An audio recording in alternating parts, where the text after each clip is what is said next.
is power. Information is indeed liberating, and education is the premise of progress. Welcome, viewers, to yet another insightful and decision-empowering conversation that is proudly brought to you by the College of Business Administration, Central Michigan University. I am your host, Tamuka Kanyai, an MBA student with an emphasis in project management here at the College of Business Administration. Ladies and gentlemen, today we are hosting one of the giants in the industry of economics. He has a PhD from the University of Georgia and a BS from Ohio University. He has won a lot of awards, including the Presidential Award of Outstanding Research and Creativity here at CMU back in 2020, the CMU College of Business Administration Research Awards, just to mention a few. He has written good books in the field of economics, for example, The Brew Deal, Deconstructing the Monolith. He has written a lot of journals. He has participated in a lot of discussions and research regarding economics. Ladies and gentlemen, help me welcome Dr. Jason Taylor to this exciting conversation. Well, thank you very much for that introduction. Welcome, Professor Taylor.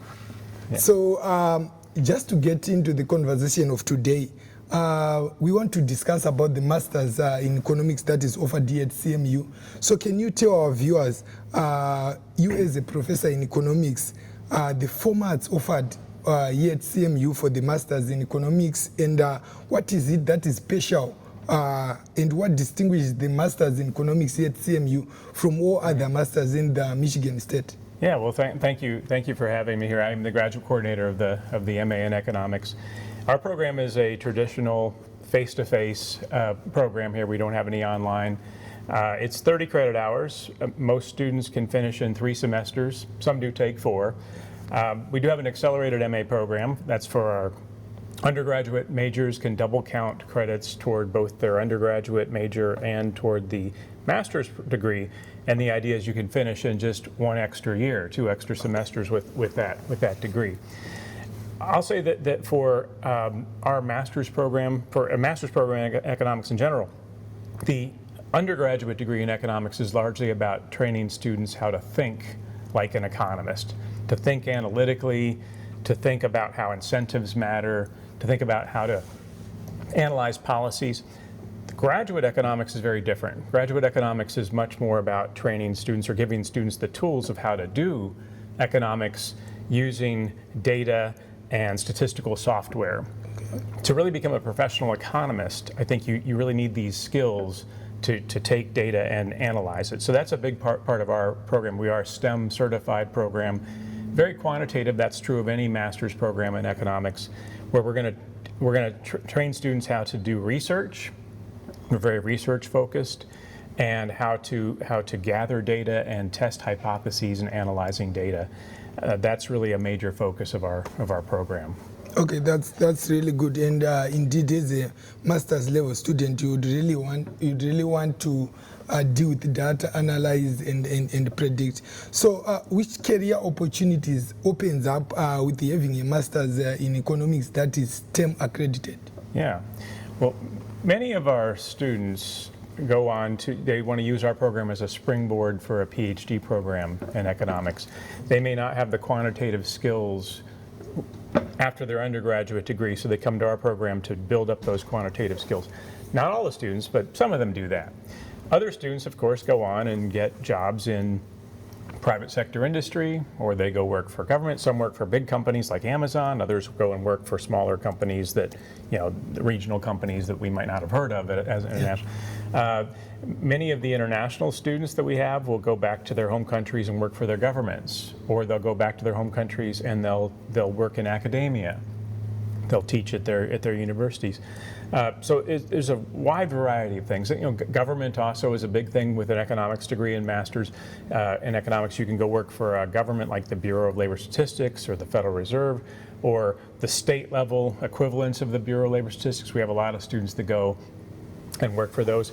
We've had students go work at places like the World Bank. So there's many things, many doors get opened by earning a master's degree in economics from CMU.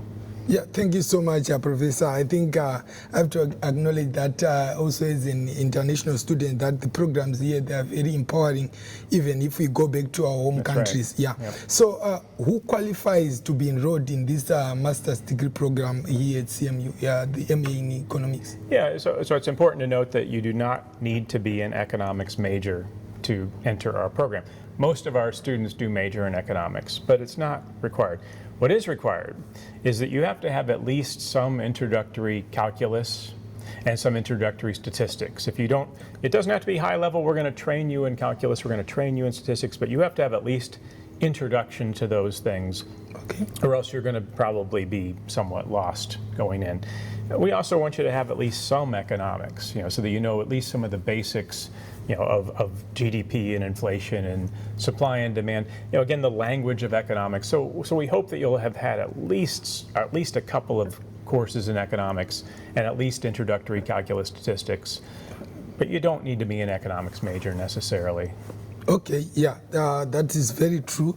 So my last one will be, we cannot talk about Dr. Taylor without talking about the Brood Deal, the famous book that you wrote.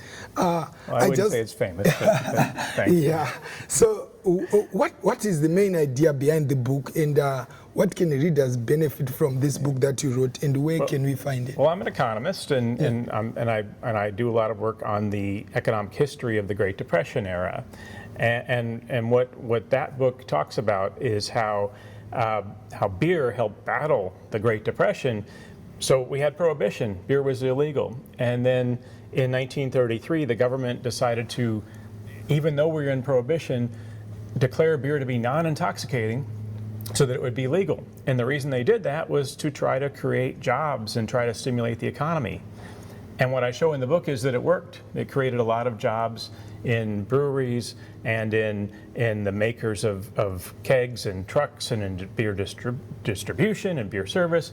And it created a lot of jobs. And it also created a lot of psychological positive vibes in people. When beer came back, everybody was happy and celebrating. And I think this also helped stimulate the economy. So there's this huge recovery that happens in the spring of 1933, just as beer gets legalized, and that's really what the book is about, and is that beer wasn't the only factor that caused this recovery, but I think it played an important and unappreciated role in this recovery. Oh, okay. Thank you so much, Professor. Thank you so much, our viewers. I think you've heard it for yourself that for you to do your master's in economics, that is term accredited, you need to be here at CMU. Thank you once again, Professor. Till we meet again, viewers, in our next conversation, as we continue to impact and give you knowledge that will make sure that you make informed decisions. Thank you. Thank you.